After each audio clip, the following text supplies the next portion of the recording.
Hello friends, good morning. Welcome to my garden. మా గార్డెన్లో fruits and vegetable మొక్కలు ఏవో ఉన్నాయో చూపిస్తాను. ఇక్కడ చూసారా, చిన్న ఆరెంజెస్ వచ్చే మొక్క అనమాట. దాని సైజ్ అంతే ఉంటుంది, కానీ ఆ కాయ అయితే చాలా స్వీట్గా పుల్ల పుల్లగా బాగుంటుంది. తర్వాత ఇక్కడ చూసారా, చిన్న మిరపకాయ మొక్కకి ఒకే ఒక్క మిరపకాయ వచ్చిందండి. అది రెడ్గా అయ్యే వరకు ఉంచాను.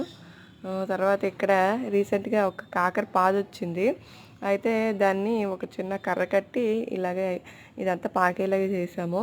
దీనికేమో చిన్న చిన్న కాయలు కూడా వచ్చాయి.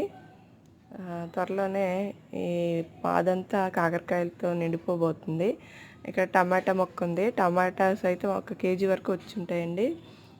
ఒకే ఒక్క మొక్క కానీ ఇంత పెద్దగా అయ్యింది. ఇక్కడ చూసారు, పెద్ద టమాటా కూడా ఉంది. దీని వెనకాతలేమో ఇది పొన్నగంటి కూర అన్నమాట. బచ్చల కూర కూడా ఉంది, కానీ మొన్నే తీసేసాము. ఇది మా గార్డెన్.